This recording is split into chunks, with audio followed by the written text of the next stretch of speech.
encouraging women filmmakers. And that is a verb, not an adjective. True. Freeway aesthetics. And another look at a Minneapolis neighborhood that's using the arts as a development tool. Also, a whole bunch of people on to talk about Zoltan Kodaly and his method. And that is a noun.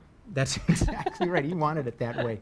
Well, all of this is going to be on Artifacts. My name's Phill Lindsay, and my first guest is going to be John Uban, who's the chair of the Minneapolis Committee on Freeway Aesthetics. And after Phill talks to John, I'm going to be talking with Steve Westerlund and Althea Farisee from the Midwest Media Artists Access Center.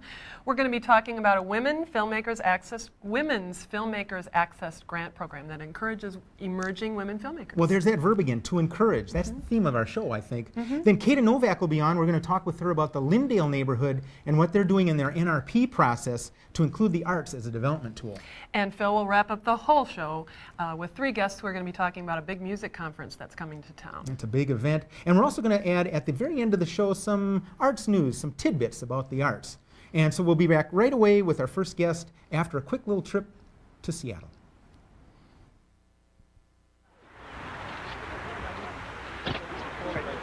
Ready? Here we go. Let's do it.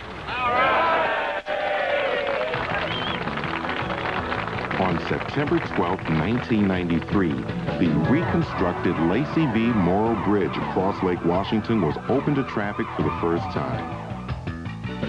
This was the conclusion to a monumental highway project, the completion of Interstate 90 between Bellevue and Seattle, Washington. Now, in Artifacts, we do talk about the arts and related issues, and part of what I include in the arts is a discussion of architecture, certainly, and elements of urban design. And I'm very pleased to have as my first guest on this show, John Uban, who is involved actually in a number of ways. He's a landscape architect, but particularly for this discussion with the notion of freeway aesthetics. John, thanks for being on the show. It's wonderful to be here, Phill. Let's start with kind of a definition. When we say freeway aesthetics, I think some people are going to be thinking, well, let's get rid of some billboards and maybe some colored strips along the road. What do you mean by freeway aesthetics? Well, our task force looks at how freeways look, basically. The aesthetics includes the appealing design of the freeway system, how it really represents a community. It has a lot to do with landscaping, of course, because usually there's a lot of land that is not paved that needs to be landscaped. But we're very interested in how the interstate system, particularly, can be made to be an asset to the community rather than a detriment, in the sense that it separates neighborhoods. People tend to just see the sound barriers and so forth, and it really creates a kind of a walled, not a connection really in the community, but a walled severing. Yeah, a barrier, as it were. So when you say how it connects with the community, you literally mean the community through which it passes. That's right. Not so much point A to B and how it can just move people, these freeways. And it has a lot to do with how the community is represented, because when you think about it, Minneapolis in particular, it really is viewed by hundreds of thousands of people every day from the interstate system, and that is our facade. That's right, and it's the first impression visitors, tourists, business people have. Right, gateway views, how the neighborhood enjoys one side or the other. There are a lot of things that other communities are doing. I think St. Paul is a good example, and I've brought some pictures to show a few examples. Yeah, I'm eager to see those, and you're also going to give us another view of what they've done in Seattle, at least with a couple of instances there. Well, but one more kind of housekeeping thing here. You are the chair of a committee that is what? It was set up by the city of Minneapolis? How does that work? Yes, it was set up by the city of Minneapolis, realizing that there is a strong need, that just the continuation of the same sort of design standards, which are good, they're very safe, very practical, but there needs to be some aesthetics attached to this. And this happened as they began to put I-394, actually attaching it to downtown with the parking garages, and realizing there's more to it.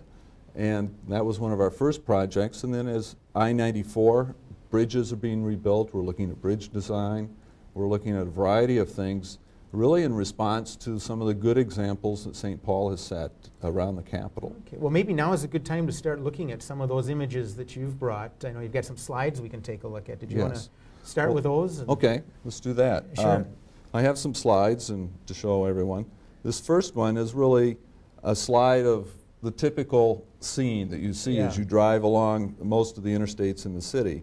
And there's a noise wall. It's really not very attractive and does not show a good front door to the city. And so this is something we're concerned about, and we hopefully over time can work with MnDOT and others to make a more attractive setting. Again, safe and effective, but not aesthetic, nothing distinctive. Right. Okay. And this next slide shows downtown Minneapolis. And there's some very wonderful things about the interstate system. It does perform gateways to the community. And there are places where you get wonderful views of the downtown area. And those are very positive things that we would like to continue and enforce as part of the experience of driving on the interstate. Mm-hmm. This third one is not in Minneapolis. This shows sort of massive congestion, sort of the ultimate configuration of urbanized freeways that can take place if aesthetic considerations are not really balanced. Community interests aren't really balanced with transportation. Part of that urban nightmare, actually. Right. Do you happen to know where this image is from? Yes, or? this is in Japan. Oh, okay. So it's, you can see guess, congestion has taken a very heavy... Look at the corners there a little right, bit. Yeah. Yeah. Okay. This next slide is of St. Paul. And this is 35E that comes into downtown St. Paul. And it was designed as a parkway and had plantings down the center. And as it gets toward the Capitol, has very nice bridges, wrought iron railing detail, and so forth. They were able to save some of the historic barriers as well there, I remember. Yes, and it really augments the historical character that the freeway goes through. Rather than trying to sort of further destroy or separate it, it's trying to, anyway, unite the pieces of the city. This next slide is of 35W, or I-94, or 35E, excuse me, going through St. Paul. And instead of noise walls, you really don't see the freeway because it's really bordered on the edges by railings, landscaping, and so you kind of see over it. It becomes a more natural feature of the urban setting. The word gracious comes to mind, at least Really? for a freeway. It's really And nice. it's really helped to tie downtown to the Capitol in a much better urban sense than it Yes. did before. Good point. So those are some things we hope can bring to Minneapolis, not in the same way, but in its own unique fashion. Actually, Duluth, which is this next slide, Duluth, this is an aerial view down on a portion of downtown Duluth and the lake itself, and Interstate 35W comes right through it, or it's Interstate 35. And it bridges over with a park over the top of the interstate system. So the downtown area is generally connected then to the shore.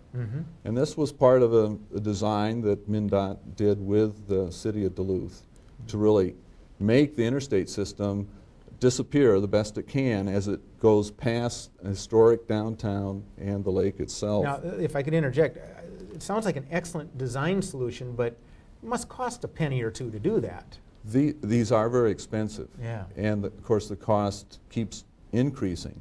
But at the same time, we have found that when you look at just a normal interstate system, especially through residential areas, the value of the land next to it keeps diminishing over time. There tends to be a negative impact to those home values.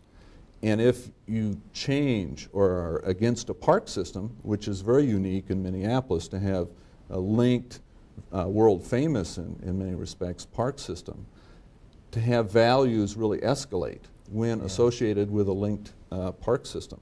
And if there's a way to join those two concepts, making the interstate more park-like and changing the curve of valuation of adjacent land to go upward versus downward, it can be part of a solution to reinvigorate neighborhoods, reconnect them, make them more accessible with the more So what attractive. you're saying is really there's an opportunity cost not to do it, not Right. to look at some of those options. Absolutely. Yeah. And so even though the construction may be more expensive, there can be community values that overweigh that. And that is something the community has to decide. And that's what we're trying to do, is put options in front of people, go to neighborhood groups eventually, and show what is possible. Right. And in fact, this next slide is still of Duluth, but it shows a little bit more of how the freeway dips underneath the area. much like the Loring Tunnel that bypassed the Guthriean areas. Yes, good example locally. Which has been here for quite a while, of course. I think people take it For granted. Yeah. Thought there were other reasons, but it's really to save what was above it. Then we have a couple more slides. And this is a plan map of Stockholm. And here, to save the historic center of the city, they're tunneling the interstate system, or what is equivalent to the interstate, all around the perimeter of the city. So there's an extreme case of where the cost versus the benefit is very much leaned against preserving the community. And this last slide is just an artist's sketch of what that tunnel will look like. Interesting. Very interesting. Now, we led into your segment here when you came to join us. We led in with actually a very exciting ribbon-cutting ceremony for something they'd done out in Seattle. And they had, it looked like the mayor and some neighborhood kids and stuff like that. And then the motorcyclists were coming out of the tunnel. And I almost expect to see the Blue Angels fly out of there. It looked great. Apparently Seattle has done some things right. Is this correct? Well, some images you wanted to share with us as well? Yes, Seattle has really taken the interstate system that connected the various islands and across the Sound and so forth and to downtown, and tried to reconnect neighborhoods. And they took an approach that some said was too expensive, but it was very successful in bringing neighborhoods back together and making the interstate system not so devastating to a community. Well, let's take a look at the clip you brought. And while that's warming up here, I know that Seattle is really challenged because of sort of a funnel effect of their north-south roads and streets and highways. All coming together. All coming in. I mean, they have some problems that we don't have here, and it sounds like they came up with some good solutions. Well, here you can see the interstate system newly built, and you can notice the bridges are much wider. They have pedestrian and green space along the sides. And here's one of the first decks or lids. The interstate goes underneath and the neighborhoods move across, and they have open space and park, many activities in that area. And underneath all of this is the interstate. And it's on the island, so the community is once again connected. And here, these are actually floating bridges. And this goes on across, heading toward downtown. Typical interstate system, but once again, once it gets to the other side, it's tunneled in, and the community continues in its normal way across the top. And here, everything's underneath, and you can see. So we're actually flying above this site, an interstate. And finally, it comes out again on the other side and comes into the downtown area. And there's the King Dome, and you're voila, into you're in downtown Seattle. And here's a pretty normal interstate in the downtown. Wow. So that shows you, I think, what could be done when a community tries to balance the needs of the aesthetics and the community itself with the interstate system. It's very expensive, but it's an example that maybe parts of it can be successful in Minneapolis. Well, John, we've got a minute and a half left and I've got to ask some big questions. What will it take? What needs to be done? What is your committee doing, for instance? Well, we've been working for about 4 years, developing some standards that MnDOT will be using on future bridges when bridges are reconstructed, because that has to be done every 20, 30 years. But really, we're trying to look at, with community neighborhood groups, at what other possibilities exist. MnDOT has a partnership program, and the Stevens Square neighborhood is doing some additional landscaping and beautification in the right-of-way of the interstate system to the benefit of the community or the neighborhood. And those are things that we can do now.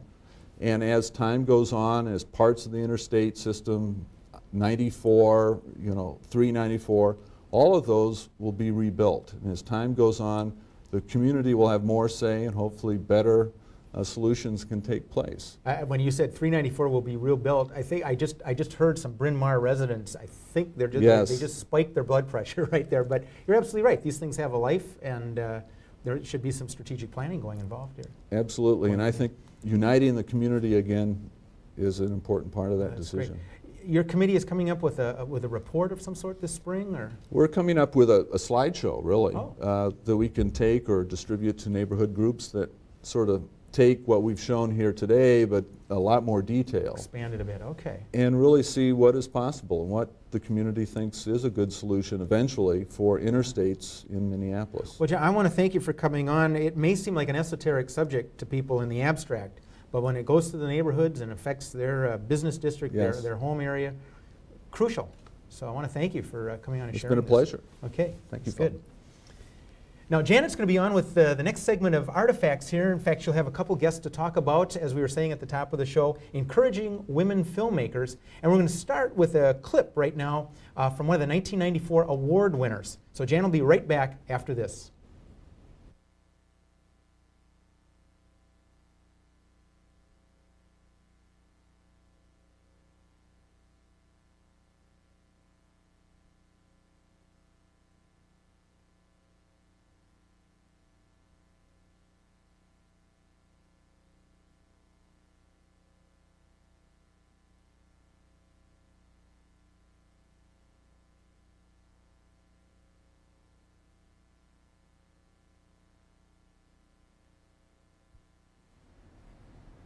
Welcome back, everybody.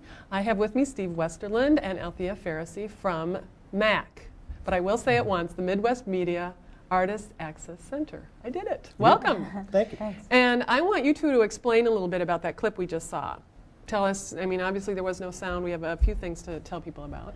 Right, well, that was a clip from Tonia Mackay's film Secrets, which is an experimental narrative film about a woman and her relationship with a man and a blow-up doll. And it's made to illustrate how women in our society internalize the male gaze and lose their sense of identity. And the woman loses herself with this blow-up doll. She can't distinguish herself. And what we just saw was her taking care of the blow-up doll.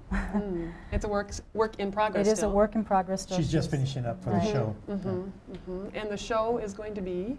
March 18th at the Red Eye Theater in Minneapolis. Which And this will be the grant, some of the grant winners, the recipients. We'll see Right. some of their work. Right. Okay. This, she was one of the grant winners last year. Another one whose film will also be shown at the screening is Mackay Ando, formerly Karen Muckenhern, and her film Undertow will also be shown, as well as some other films that they recommended by women filmmakers who have inspired their work. Tell me a little bit more about the grant. What's the purpose of this? What was your idea when you came up with this idea for helping and encouraging women filmmakers? Well, we wanted to, when I was formerly with Film in the Cities, Right. we had started an access grant program with Fresh Air. And it was for radio producers to come in and use the equipment and produce radio shows, and then Fresh Air would put them on their radio station. And we decided that we wanted to do the same thing with film, and we were approached by the Academy of Motion Picture Sciences with some seed money to put together an access grant program for women. They wanted us to be exclusively help women get more involved in filmmaking. And so we decided to structure a program around where we would give out a certain amount of money worth of equipment rental and support, and maybe some film and stuff to women to do their projects and stuff. So. Last year was the first year? Last year was the first year. Were you pleased with how it went last year? Yes, and we hope it'll be bigger and better this year. Last year we had about 15 applicants, and we gave 4 access grants away. One of the films will be shown next spring. One of the winners got accepted into the American Film Institute Director Fellowship Program. Oh, that's wonderful. Yeah, so we thought that was a good excuse and allowed her to postpone her project. Okay, we'll take a break. Well, fine. Right, Okay. and the other winner, she forfeited hers, so we'll be re-granting that this time around. So, and we've had a lot of calls already about it. Now we're right on the deadline, pretty close, aren't we? Pretty close. Okay. April 1st is the deadline, so women filmmakers Yeah. should start putting together proposals. They should call MAC for the... Call MAC for guidelines. We Uh-huh. have this handy little brochure that tells all about the program. Okay, all right. Well, no, I think this is kind of interesting that the Academy would approach you. Well, yeah. Mm-hmm. I mean, I think they were targeting certain areas. I know that, Okay. I want to say Image in Atlanta, Media Arts Center, similar to us in Atlanta, were also asked by the Academy to come up with a program for women. So they targeted certain areas, and the MAC, or the Midwest Media Artists Access Center, were the Midwest version. So Right. they came to us to make sure that they were able to get the information out to women in this area. Mm-hmm. Well, that's a good deal. Yeah. Good deal for the Twin Cities. Yeah. It's also been about a year since you've been on the show. Right. And Mac, how long has Mac been around now? That's a year. It has been. Little over Okay. a I, year. came Yeah. here. I was going to say that, but I didn't want to That's misspeak. the first time when I came on the show. That Yeah. was when we were just doing the transition Right. from Film in the Cities to Mac, and so we've been going for about a year now, and things have been going really well. We've gotten a lot of support from the funders, locally and nationally. The grants from the Academy, I said, and MacArthur and Jerome Foundation and McKnight. We've gotten some NEA money, which we probably won't be getting this year. Yeah. But and then we've gotten over 400 members. That's tremendous. So we've had people joining up to be part of it, and What do you have to do to be a member? Well, you sign Come on up, you down. sign up, and you write a check for $45 and learn a little bit about how our equipment works and what the policies are, and you're a member. And primarily, people have access to equipment you have there. You've got some educational programs too. right. Also coming up soon. Your Starting spring quarter. on the 12th of March, we have another round of classes, and we have the basic filmmaking class, which is an introduction. We go over Super 8 and 16 millimeter non-sync filmmaking, and so we learn as an intro just the various aspects of cinematography and lighting and editing and stuff, and use some of the cameras and do an in-class project. And also on the that week of the 12th, we're starting a sync sound class, which is kind of an extension on, but primarily that as a group we do a group project, and it's a sync sound film, short little film that we do. Everybody gets a chance to work at all the different crew positions and learn how it all puts together and stuff. You know. So you're training some people to be working out in the Right. Well, this busy Tennille community. actually, the film that we're seeing from Tennille started out as a project in one of our classes. She was one of my students, and, so,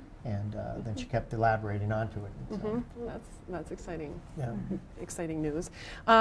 We have an example of some work that somebody who made use of your facilities and is a member.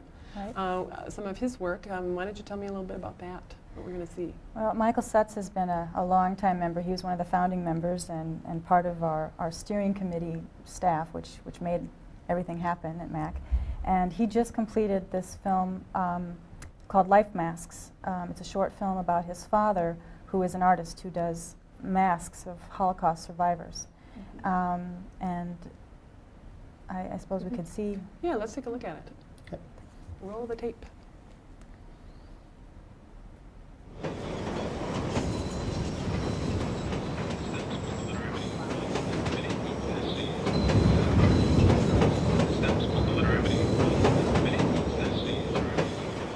Well, I always thought of doing something to express my own feelings about the Holocaust. And part of it was that my father lost almost his entire family in the Holocaust. There are so many Holocaust survivors that are leaving us as the days go by, and I thought how nice it would be to have some of them preserved and with life masks.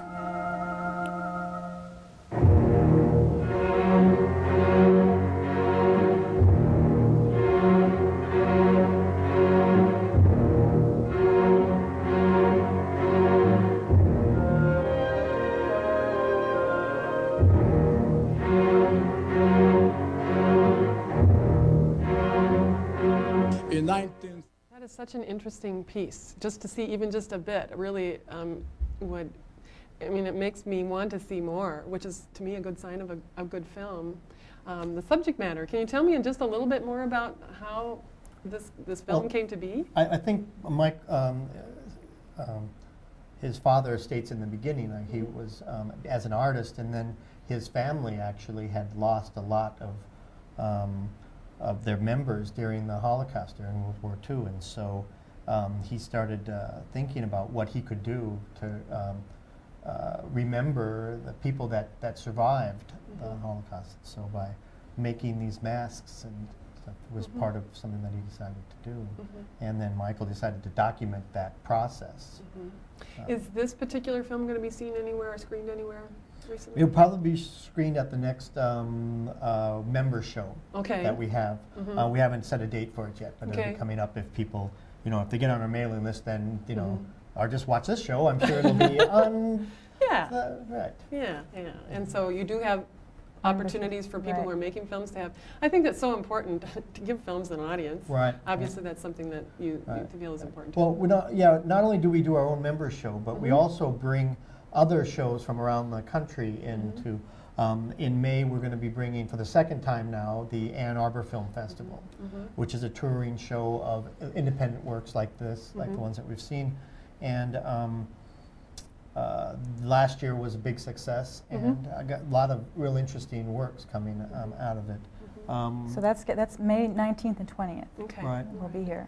And then that's at MCAD. And that's at MCAD. And then we're also planning to bring the 7th Japanese Experimental Film Video Festival, or at least selections from that as well. And we're co-sponsoring that event with Asian Media Access. And we're planning to do that in June. And it's still tentative, but it looks like mid-June, June 10th or 11th, something like that. So some good events coming up. And if people want to find out more, they can call Mac at 644-1912. That's correct. Pretty impressive, huh? Right. Thank you both for being here. It's a pleasure, and congratulations on your first year. Oh, thanks for having us. Thanks for having us. You bet. Well, we've been talking a little bit about women filmmakers here. And in honor of that, I guess, we thought we would bring you excerpts from a press conference with an established woman filmmaker, Jane Campion, who is most famous for directing her film, The Piano. Bruce Jenkins, who is the head of film at the Walker Arts Center, deftly managed to bring Ms. Campion to town last month for a visit, which included the press conference. You'll see excerpts from that, a sold-out dialogue at the Walker, and several screenings of her work. It really was an honor to have her in Minneapolis. Thank you, Bruce and the Walker, for bringing her here. And now, Jane Campion.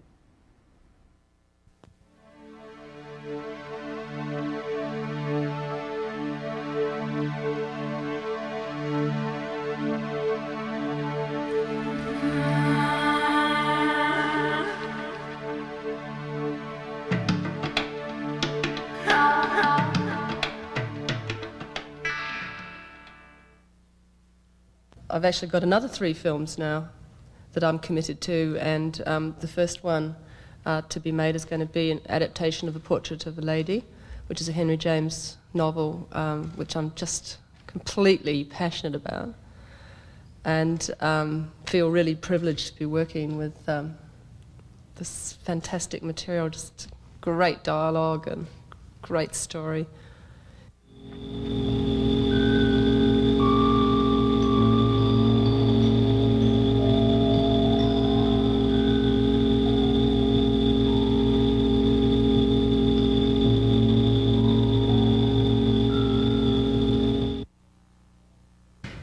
Well, Bruce Jenkins, who runs your art centre here, worked extremely hard from about 5 years ago. I think when I just really hardly had anything to do a screen of my films, and I just thought, look, I've got nothing, Bruce. I've only got a few, you know, short things. Tony Formiati injured his shoulder muscles in a friendly game of soccer last season. This is Jim Simpson, Tony's neighbour, though they've never spoken. Tony thinks Jim is waving hello, and not wanting to leave unfinished something he unwittingly started, he waves back and smiles. I'd love to see a part of America that's not New York and, you know, Los Angeles. Just like, you know, reminds me of where I was brought up, this town. 1, 2, 3. I should have known better with a girl like you, that I would love everything that you do, and I do.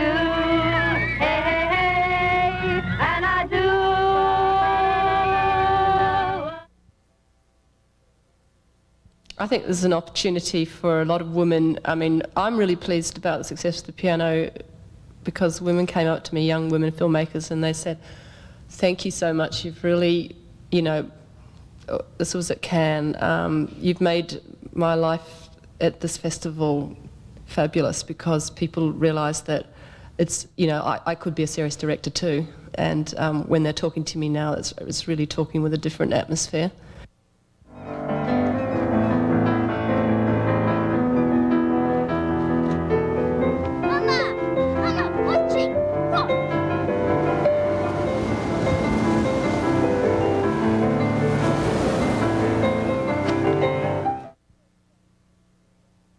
You know, when you get the first days, first bit of rushes coming through, which is like the result, the dailies or whatever they call them, and you start seeing the result of all the planning and all the thinking, and it's just very exciting. It's fantastic, and it's like for me, that's me. You know, that's for me, and I'm going like, you know, like, yeah, this has got its own feeling. I'm so excited. Yes, you know.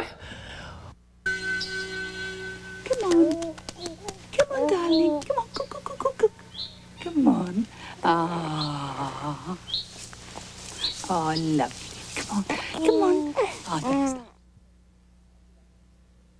I've been incredibly lucky to be beginning my filmmaking career in Australia because it is very heavily supported, especially in the early stages. Like basically we train filmmakers for America, you know, is the sad truth about it, for the use of the public money, you know.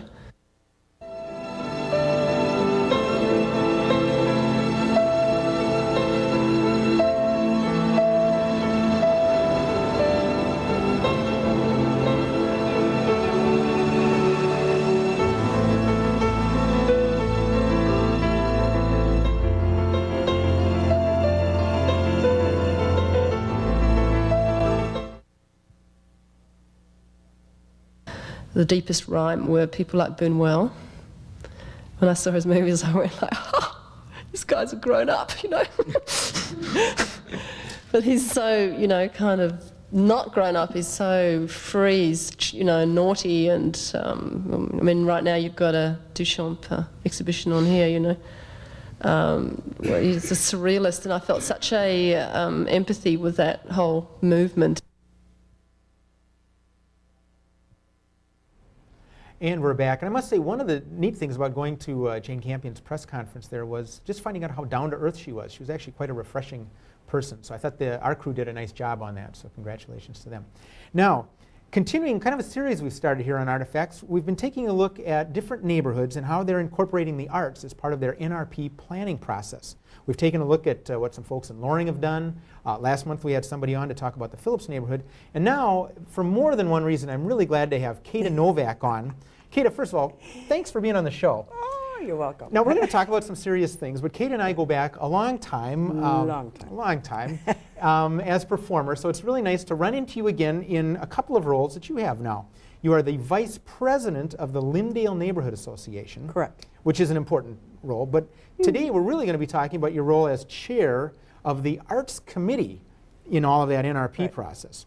So to set the table a little bit for our viewers, where is the Lyndale neighborhood in South Minneapolis? Lyndale neighborhood is from Lake Street to 36th Street, and from the Freeway to Lyndale Avenue.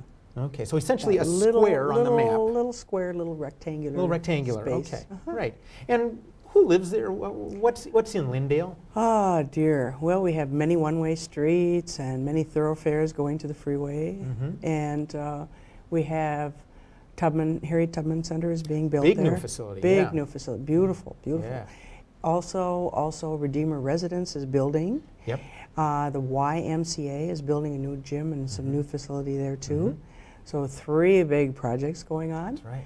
And you've been cleaning up, I know, a lot of vacant housing and boarded up stuff. Yeah. So it started about 4 years ago, and everyone really got on the bandwagon and started the whole process. So. Well, now here you are. You're the chair of the Lyndale Neighborhood Association Arts Committee. Right. What is that committee doing, and who's coming to that committee? Who's part of it? Well, we found out that we have many, many artists living in Lyndale neighborhood. It seems that when the places become popular and trendy, the artists move out and find another place to go. Right. So Lyndale is affordable right now. Yeah. Artists more are or often less. kind of a pioneer. Aren't Right, right. Yeah. So there are quite a few that have actually been able to purchase homes. But in the now you're neighborhood. not personally a newcomer to the neighborhood. No, no. We've been there since '66. Yeah. Yeah. Yeah. Okay. Well, what are some of the kinds of things that you're talking about in your committee? Now, I know the final proposal isn't out yet, but you've got some really interesting ideas. Well, Steve Lick has an interesting idea. He wants to put panels that are painted over the panels, I mean murals, over the panels on a building, an NSP building on Garfield and 33rd, I believe it is. So that's his project, and he's working on it. And That's he's right. been working on it for 2 years now. So, Okay. So he wants to make hopefully, that happen. hopefully that'll happen. We are also looking for space. We need a big space where these people can do their work. Okay, so you're talking about And- physically renovating or Right. acquiring Something, a building. a probably. building, something, Yeah, something, yeah. where artists can work and have their tools and things like that. I have a plan, and that's to start a chorus and get some things going, and then eventually end up with maybe doing some plays or a musical or something like that. And who'd be part of that? You mean? The whole neighborhood, Anybody whoever that wants wanna be to. part of Yeah, it? any That's age, great. any age. Not great. just kids, a lot of other people want to have Yeah. experiences too. So, Yeah. yeah, everybody. Okay. What else is going on? I know that there's some ticket distribution. I'm not quite sure how that works. Byron Richards was working with the University of Minnesota on a grant that actually they were able to purchase blocks of tickets for different groups and neighborhoods, and they were very, very affordable. So we were able to bus people from the neighborhood through letting them know through the churches and the different the Y and things, the park board, to get them to Northrop on buses and things. So Okay. they were able to see this particular performance. That sounds And it great. was really, really a great thing to do. Yeah. So hopefully we can do more of that too. Right.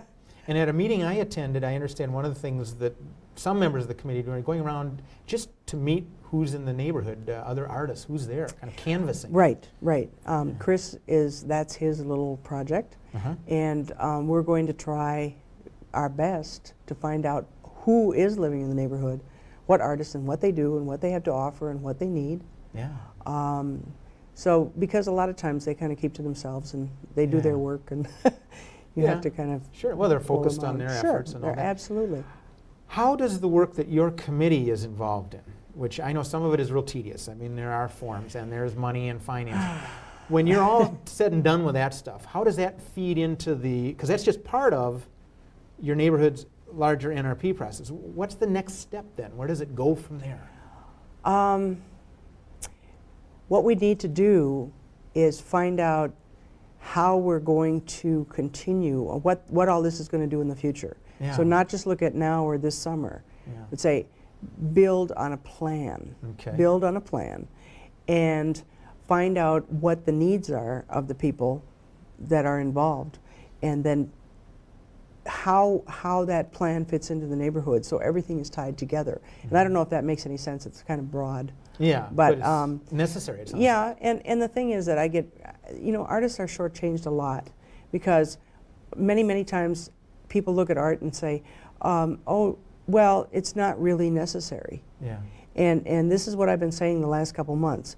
Well, necessary or not, you're wearing it, you're sitting on it, you're walking on it, you're looking at it, you're walking through it, you're wherever you go, unless you're totally naked in some far-off jungle that hasn't been inhabited ever, Yeah. then I guess art is all around you. Yeah. Somebody has done this. That's right. And we need to change the way people look at the arts, instead of thinking it's this high, lofty whatever.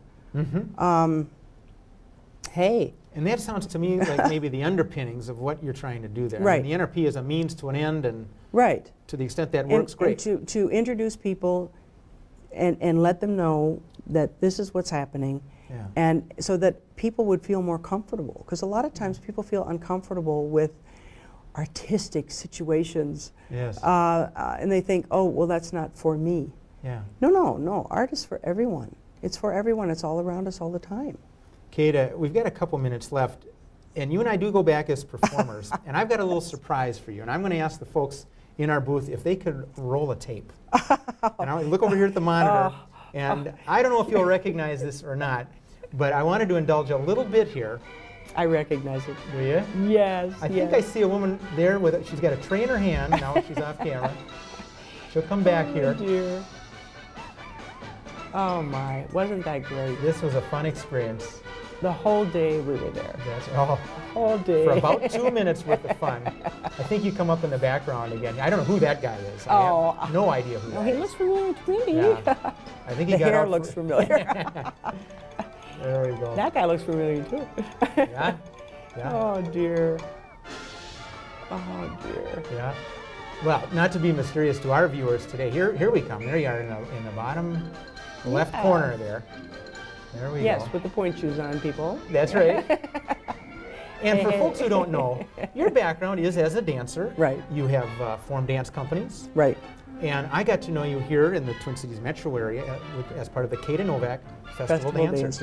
And you folks were good enough, you in particular, to come to this shooting we did for a show 15 years ago. Scooter's Stage Door Cafe. Wow. And we had a lot of fun. Of course, the obligatory children here. And then I think coming up in just a second, we'll be able to give... oh, this guy has a lot of problems with his balloon. And I think he also has some very high medical bills.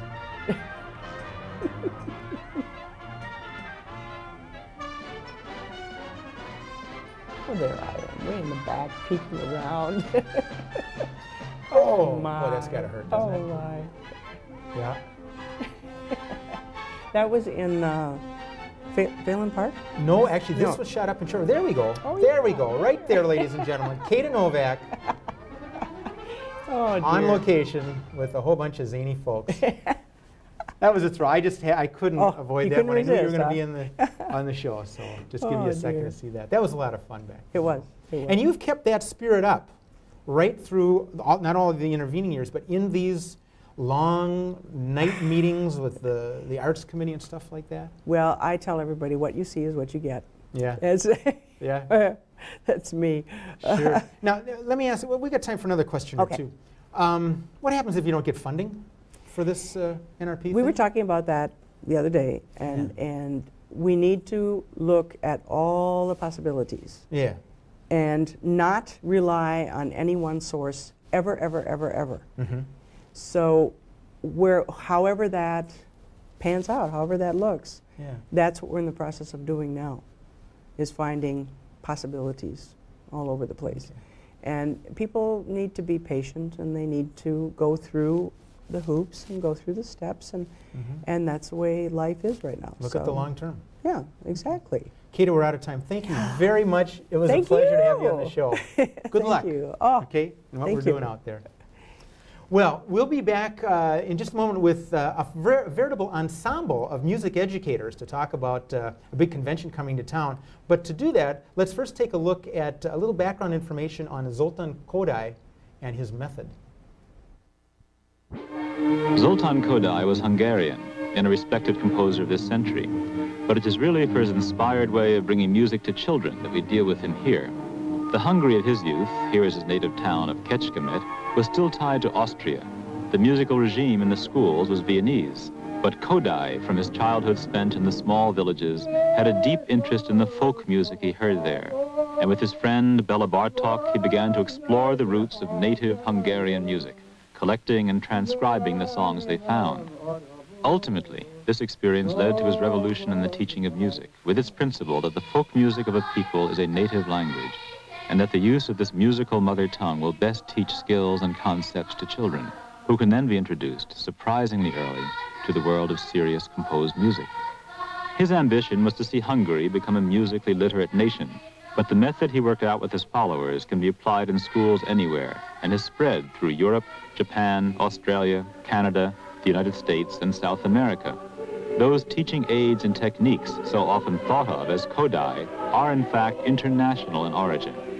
From England come the Kerwin hand signs, to lend a visual and physical sense to the intervals in sol-fa singing. The solfa tradition itself is from Latin Europe, going back to the system of Guido d'Arezzo in 11th century Italy. The use of rhythmic syllables in teaching, the ta, ti, ti, ta, as you will hear, stems from the work of Émile Chevet in 19th century Paris, where he taught solfège. And from Switzerland, the eurythmics of Jacques Dalcroze, stepping the beat, clapping rhythms, performing rhythmic games with the whole body. And the advice of Robert Schumann to very young musicians could come today from a Kodaly manual. Sing in choirs often, train your imagination without the piano, develop the inner ear to its keenest. Or as Kodaly said so simply, if one were to express the essence of this education in one word, it could only be singing. Well, and we're back, and I actually very much enjoyed just the visual quality of some of those images, giving a little background to Zoltan Kodaly. But of course, this is a discussion not about visual images, but about vocalization, about music and things like that. And I have an ensemble of music educators here. Pat Teske is from Willard School in North Minneapolis. Deborah Lamb is from Hobart School in St. Louis Park. That's just next to Minneapolis. And Ann Kay, you're with the University of St. Thomas. Yes. And I think you first contacted with me some months ago about what you described and the literature describes as the Oak Conference. Big thing coming here to Minneapolis at the end of this month, March. And what the heck does Oak stand for? Well, it's the Organization of American Kodaly Educators, following an approach from Zoltan Kodaly in Hungary, and it's been in this country about 30 years. In Minnesota, only about 10 years. Oh, so it's relatively recent hereabouts. And we were talking just before we sat down to get into this segment that the great choral tradition in Minnesota maybe has something to do with the fact that this has become rather, is popular the word? Is this a popular method of instruction? It's growing. It's growing. We have a course that's offered for teachers at St. Thomas in the summers, and it's been 10 years in its development. And we're seeing numbers increase and more teachers in the Minneapolis area teaching so, Ann, you help, this way. You help teach the teachers at the university. And Deborah, you are a teacher in a, I don't know what grade level. What it's a primary school. Oh, primary, so okay. It's K through 3. Okay, out at Hobart there. That's right. And you're also conference chair of this big thing. What does that mean? Correct. What do they have you doing? That means that I get to make sure that things run as smoothly as possible, that I make sure that people are attending to their tasks. There are many things involved in a conference, you know, getting people to do sessions and making sure that everything is in place. And so that's basically what I'm doing, is a lot of work. Attending to that. Yeah, now Ann actually sent me, I think, a roster, the sheet on it or something like that. And there are many sessions. I mean, it looked like dozens, literally, that's right. of them. You also have some big names that are coming to be part of this. You want to just mention a little bit about that? I really do. Will Schmidt is the president of the Music Educators National Conference. And so we're really happy to have him with us. And Phill Brunel is going to be our keynote speaker. And of course, he's the founder of the Plymouth Music Series. Peter Hutchinson, who is superintendent of Minneapolis schools, postponed or ripped out early from a meeting in order to be with us on our opening day. So we're really excited about that. That's right. And we have Pete Seeger and his grandson coming to do some song leading on Thursday night before a conference starts. We have More by Four Jazz Ensemble. Yep. Great local group. Absolutely. Well-known. Yeah. So we're excited about them. Maybe we should mention the when and the where and all that, because I don't think we've set that up. Yeah, we're starting Thursday night, March 23rd, running through Sunday morning, the 26th, and it's at the Marriott City Center in Minneapolis. Right downtown? Right downtown. Yeah. How many folks are you expecting? Well, we're really optimistic. Probably at least 350. We're hoping to cap it off closer to, you know, maybe 450. Wow. But it should be a good showing from all around the country. First time held here? Wow, that's great. And Pat Teske, you're an instructor, you're a teacher at Willard School, which is in, what, I think, North Minneapolis. North Minneapolis, and it's Willard Math Science Technology Magnet. Okay. So, which is really fun for me, because then I'm the creative spirit, you know, of the arts in the math, science, technology. So, yes, I'm very happy. So, if I asked you what a conjugate surd was, you might not know. Might not. Okay, but I bet you could do this notation and the Kodaly method. Absolutely. And a few mathematicians would be saying, what? And we all work together at And you Willard. do. You're all singing off the same song sheet? Yeah, something like that. Absolutely. Well, our crew, which is a remarkable crew, took some time a few weeks ago to come up to your school and essentially catch you in action, catch some young people in action. So maybe we can run that, and as we see you working with some of your students at Willard, you can tell us essentially what we're looking at and what's Great. going on there. Okay. I'd love to. So again, Willard Math, Science, and Technology. Technology School, that's right.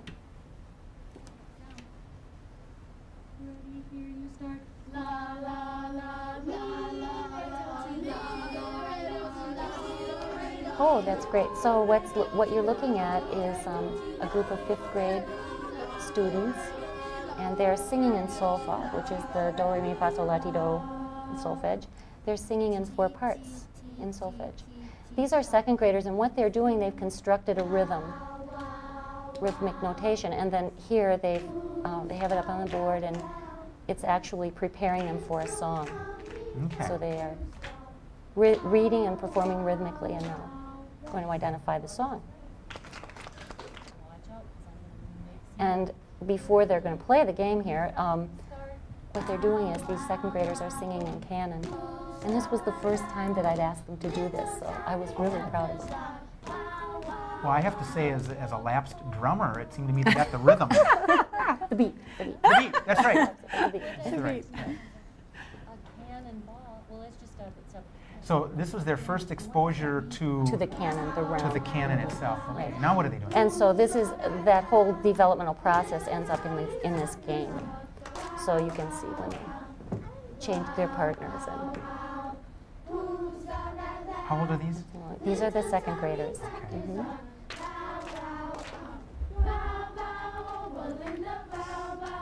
And then this is the 5th grade group again, and they move in 5th grade too. Yeah. So here they are. Stop the presses. Uh-huh. And they figure out which is their right and left hand here. So it's all singing oriented and movement, and so the whole creative flow of the classes.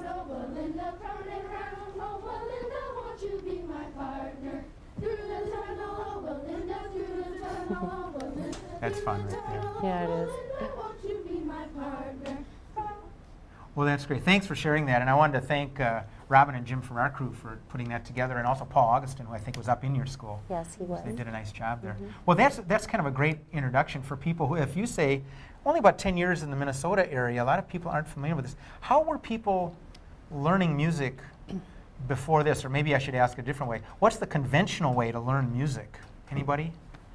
Well, within the United States, I think many of us came up with the idea that you play the instrument, you hear the sound, and then you make sense of it. This is an approach that's just reversed of that. The reverse of it is that you hear the sounds inside your head, and then you make sense of them, and then you play the instrument, first the voice, and then an external instrument. So the idea was that singing should be the base, the first instrument. And then, of course, leads naturally to instrumental training. See, I wish that had been true for me in 2nd grade, because they did the very thing. We lined up, went to the piano, they plunked it down, and we were all supposed to hit it. And on one note, if you made it, you were in this part of the class, and if you didn't make it, which is why I became a drummer. Lots so of I could at least stories like associate that. with musicians. That was fun. And lots of adults have those painful stories. Yes. To us, there's a large myth in the American culture that says that people can't learn to sing in tune. In fact, the last survey I saw suggested in the 70s that people, only about 1/3 of the population could not sing in tune. 2/3 of the adult population only could sing in tune. So the myth is that you have it or you don't. And the truth is that it is a learned behavior. Is there such a thing as a tin ear? No. God, unanimity, that's great. So, and is there such a thing as too old to learn? No. Sign me up. This sounds there great. there is something to be said, as we know in child development, that the earlier the better. I'm sure. And we've had children at kindergarten, to be honest, who haven't been singing well in their own homes and the culture at home. And so we are trying to help them at kindergarten or 1st grade when they first Maybe come they into even the take schools. that back in home, back into the home. Hopefully, yes. Yeah, that'd be good. Deborah, and anyone can chime in here, but I want to get an opinion. What kind of support do you need to continue this kind of work? I mean, are you getting good support in your school districts? Sounds like the university's committed to it. I mean, you're doing your thing. What are the struggles to get this method and methodology in front of students? I guess I'd say just kind of basic things that any music teacher would want to have. That would be a reasonable class load, which can be a very difficult thing, you know, with budgets being cut and so on. Sometimes we really get loaded up with classes, and most music teachers that I know are very active teachers. And you saw, you know, what Pat was doing. She's down on the floor. We're in with our kids. And so it's a lot of energy that we expend every day. And it's hard to maintain that. We do, but that would be something really helpful. Right. Something of that nature. Not to put you on the spot or anybody, but when you say class load, I mean, what's the ratio you need there? A teacher to how many students, ideally? Well, I guess I'm thinking more in terms of numbers of classes. Oh, numbers of classes, Numbers just of class classes. load. Okay. Yes. Okay, so. And that's different for me.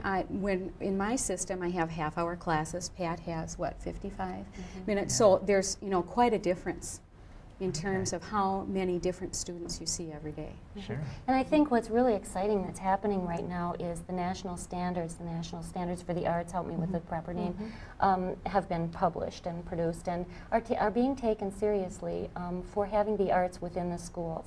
And I think that this, our approach to teaching music is really, it's exactly what the standards are calling for. They are publishing, the national standard is to have students singing on, you know, in tune or accurately or whatever.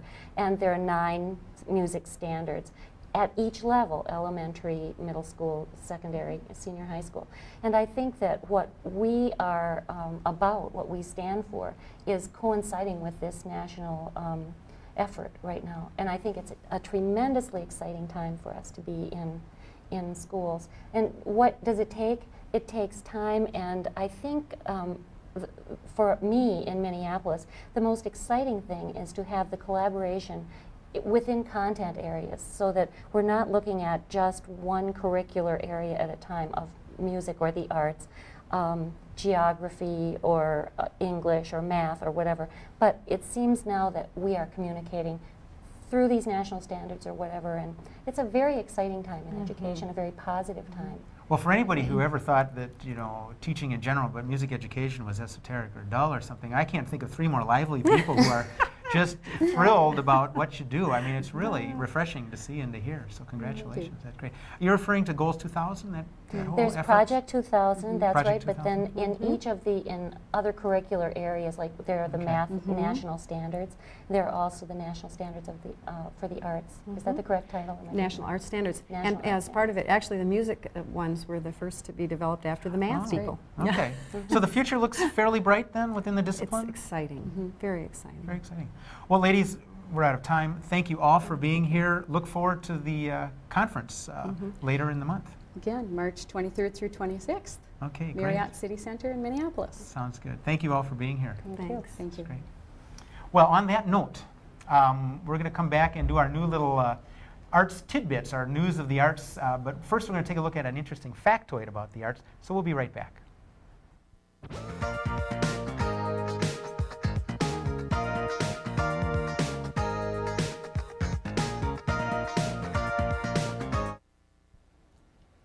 And now some tidbits from the arts world.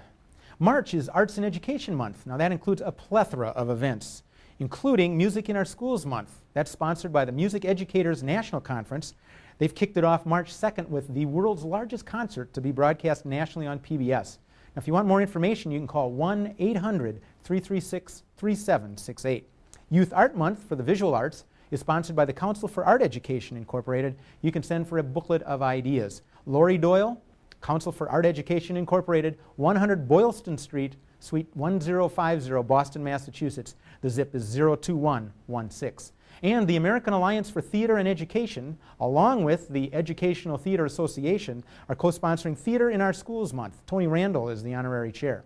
You can send for a packet of materials. Karen K. Husted, Theater Arts Department, University of Arizona. That's in Tucson, Arizona, 85721. By the way, the American Alliance for Theater and Education Convention will be in Minneapolis in August, and we'll be previewing that event in July on Artifacts. Now, Janet's going to be back with me just after this quick look at our calendar.